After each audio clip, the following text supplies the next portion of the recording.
Do you know how much of a role exercise really plays in losing body fat? In today's episode, we're diving into part 3 of my 7-part series on shedding belly fat, where we'll uncover the truth about exercise's impact on fat loss. You'll learn how much resistance training and cardio you should actually do for effective fat loss, what types of cardio work best, and how to strike the right balance. By the end of the episode, you'll have a clear understanding of how to use exercise strategically for fat loss success.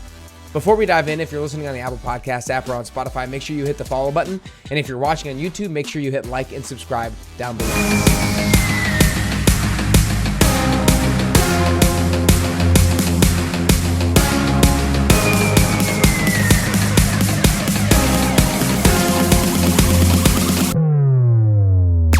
All right, guys, today we're diving into part 3 of 7 of the Fat Loss Forever Pyramid that I've been breaking down in the last couple of episodes. And as I have in the last few episodes, I'm going to run through the 7 steps of the pyramid and then dive into the third part of the pyramid. If this is the first time you're here, this is a pyramid that I did not create myself. It was originally created by a guy named Dr. Eric Helms, and then I learned about it through a course that I took from Dr. Lane Norton. But essentially, this is a pyramid of what needs to be true in order to see fat loss and optimize your fat loss experience or goals, if you will. And so the bottom of the pyramid are the things that need to be true first. And then as you move up the pyramid, I should say, these things are still important, but you cannot supersede the things that lie below it. So for example, the bottom of the pyramid is sustainability and adherence, because no matter how good of a strategy that you have, no matter how strong of how good of the science is that you have behind your strategy, if it's not something you'll adhere to sustainably, then it doesn't matter because it's not going to work. Then the second part of the pyramid is a caloric deficit. That's what we talked about last week. It is super important. You have to be in a caloric deficit in order to lose body fat. Then today we're going to talk about exercise, and we're talking about exercise's role in getting you into that caloric deficit. Then next week we'll talk about self-monitoring. We'll talk about what you should be tracking, how often you should be tracking it, and more in order to be successful with your fat loss goals. Then the next step is going to be protein and fiber. We're going to talk about why protein and fiber are 2 of the top macronutrients that you need to be leveraging with your fat loss goals. The next one is going to be carbs and fats. These are your primary energy sources. How much of each should you be dialing in at? And then the top of the pyramid is supplements, because supplements can be utilized, but definitely all of the things below it are going to be much more important and things that you need to be leveraging far earlier than when you're diving into supplements. But today, like we said, we're talking about part 3 of this Fat Loss Forever Pyramid, which is exercise.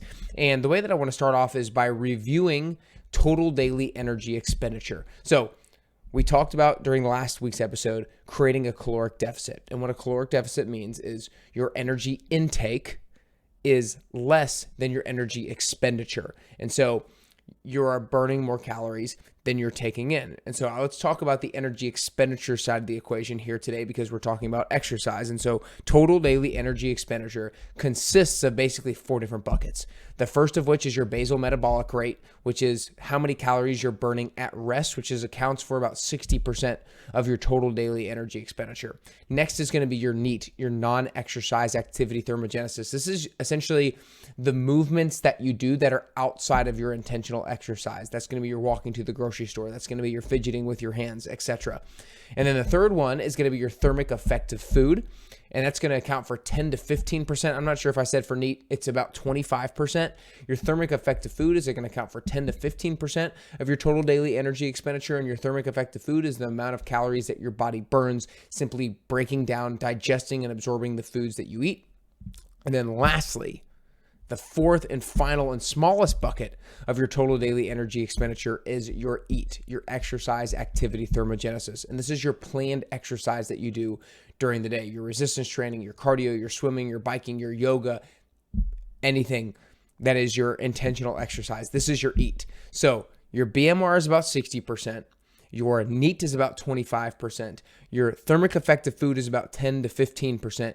Then your EAT, the total daily energy expenditure ratio that EAT accounts for, is anywhere from just 0 to 10% of your total daily calories that you burn. 0% for people who don't exercise, and then up to 10%. But 10% is more of people who are like professional athletes or marathon runners who are exercising for numerous hours regularly throughout the week. And so for most of us, it's going to be in the single digits. It's going to be anywhere around 5%, give or take, of our total daily calories, assuming that we're exercising somewhat regularly. So I think most people really believe that exercise has this massive role when it comes to burning calories, especially because oftentimes if we're wearing wearable technology, it's telling us how many calories that we're burning during a particular bout of exercise. And so we think that that plays a significant role of the number of calories that we burn during the day. And it really doesn't play as big of a role that most people think. And so if your goal is fat loss and you need to create a caloric deficit,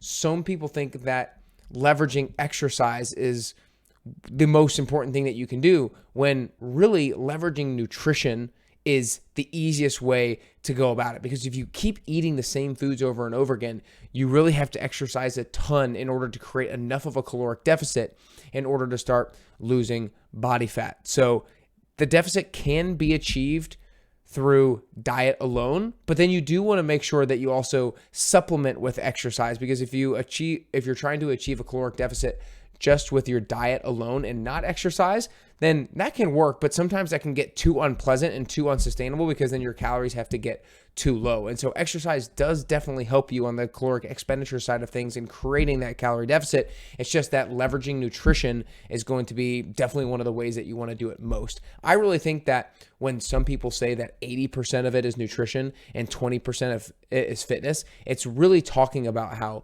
when you're going to create a calorie deficit, the bigger lever that you have to pull in creating that deficit is changing what you eat more so than changing how much you exercise. Because again, if you're just exercising, for a lot of people, what would be a lot 4 times a week for an hour, that's only 4 times a week for an hour. Like there's 24 hours a day, 7 days a week.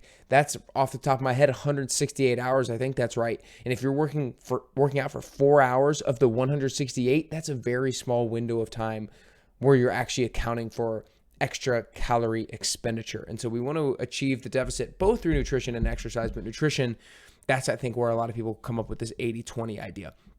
But I really want to talk about what the primary goal of exercise is, because it's not necessarily just energy expenditure. So what is the primary goal of exercise? Now, today we're going to be talking about from a body composition standpoint, and particularly from a fat loss standpoint. There are so many goals of exercise, and there are so many health benefits of exercise that we're not going to be covering today. Today is simply talking about exercise as it relates to achieving a fat loss goal. And the primary goal of exercise should be to retain muscle. It should be muscle retention for your strength and for your metabolic rate, because muscle is your metabolic currency. It is the thing that is going to be most active at burning calories inside of your body. And so if our primary goal of exercise when we're in a fat loss phase is muscle retention, that means resistance training is really, really important. So I recommend anybody who has a fat loss goal to be resistance training at least 2 to 4 times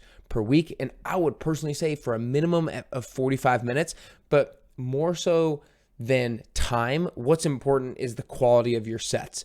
And I would say for most muscle groups, if you could do a minimum of 10 sets per week per muscle group, then that's going to be a great amount of volume, a great amount of quality volume for you to be able to maintain as much muscle as possible when you're in a calorie deficit. Because when you're in a calorie deficit, some of the weight that you're going to lose is going to be lean body mass. Some of the weight that you're going to lose is going to be muscle, but we want to try to retain as much muscle as possible, because if we lose the majority of the weight, or at least a significant portion of our weight from our muscle, then our metabolic rate is going to slow down even more so than it should, and therefore impacting our ability to lose more body fat in the past, and just negatively impacting our metabolism and our health as a whole. And so that's why resistance training is absolutely critical when we're in a calorie deficit, so we can retain as much muscle as possible. So 2 to 4 times per week, I would say a minimum of 10 sets per muscle group, and think of doing rep ranges in between 5 to 30 reps,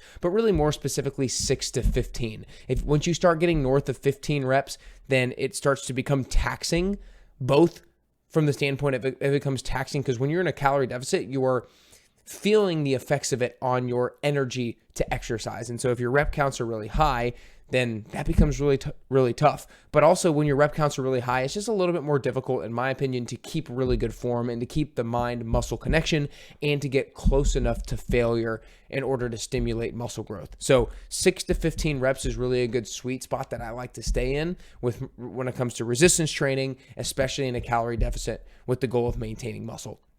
So we talked about resistance training. What about cardio? How often and what types of cardio should be implemented when it comes to the goal of losing body fat? And this is highly variable depending on the person. Any kind of fitness plan is going to be highly variable depending on the person. If you hate resistance training and you love cardio and you have the goal of fat loss, then I would say maybe I'm going to try to get you into the gym resistance training at least 2 times a week, because of the importance physiologically to holding on to muscle. But if you just really love cardio and really hate resistance training, then I'll probably make the primary energy expenditure from exercise be cardio, because that's what you actually love and that's going to be what is most sustainable for you. And when we think about that pyramid, again, sustainability and adherence is the foundation, and that needs to be the most important thing when we're coming up with our plan, then a caloric deficit, and then exercise. And so we don't want to implement the wrong kind of exercise that leads to a lack of sustainability. That's what this whole pyramid is all about. And so that's the first thing that I want to say with regards to cardio is, if it is much more preferred when it comes to your modality of exercise, then leverage that. But keep in mind that you want to hold on to as much muscle as possible. And the other thing is, like, when you do a lot of cardio, this puts the body in what's called a catabolic state, or a state of breakdown. And it makes it more difficult for muscle protein synthesis to be greater than muscle protein breakdown. So at all times inside of our body, we are both making muscle or building up muscle, but we're also breaking down muscle. You can think of it like a dimmer switch. It's never completely off. It's never completely on. It's a dimmer switch. And so we want to, if we're trying to hold on to as much muscle as possible, we want to try to be, and we want muscle protein synthesis to be as loud as it can be while we're in a calorie deficit. And so we want to try to do resistance training as much as possible, because cardio will make us more in a breakdown state physiologically. And so the way that I would encourage most people to find the balance of resistance training and cardio is to try to get closer to that 4 times a week of resistance training, and then maybe aim for something more like 2 times a week for cardio. And you can kind of add in as much as you would like to, but you want to be careful to not let it overdo your hunger levels, which we'll get to here in a little bit. And you don't want to let it overdo from a catabolic breakdown state physiologically as well. And then I would say, for how long, again, that can kind of depend. This is what we're leveraging from an energy expenditure standpoint. I would say that resistance training, the goal is to hold on to muscle. Cardio, the goal is obviously to burn some extra calories. But when you're in a calorie deficit, your energy is pretty low. So like for a lot of people that I coach who are in a calorie deficit, I'm not going to put them through super long bouts of high intensity cardio, because they're going to be absolutely exhausted because they're eating less calories than normal. Therefore, they're more fatigued. And so I like to do more of that zone 2 type of cardio when it comes to achieving the goal of fat loss. Zone 2 can be a lot of different things. The simplest way that I like to think about it is 180 minus your age, or being able to sustain a level of intensity when you're at a conversational pace, if you will. So that's what I'll say about cardio. Then the other thing I would say when it comes to why exercise is so important for fat loss is because it is really shown that people who exercise have a much greater chance to maintain their lost weight than people who don't exercise. There are so many people out there who lose weight, lose body fat, but then put it back on, and oftentimes they put it back on and more. And so people who exercise are much less likely to put it back on. For people, and there's some studies that show this, I don't have the studies in front of me or anything like that, but I've heard these numbers before in a course that I've taken.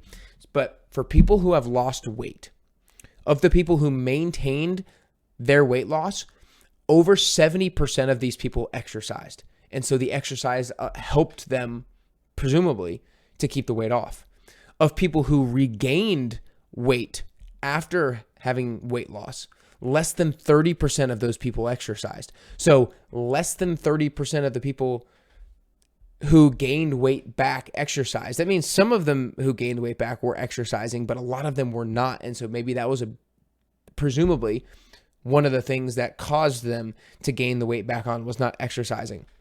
Another key thing when it comes to exercising is it actually sensitizes us to satiety signals. I mean, just think about it like this. So many times when we eat, we don't necessarily eat just because we're hungry.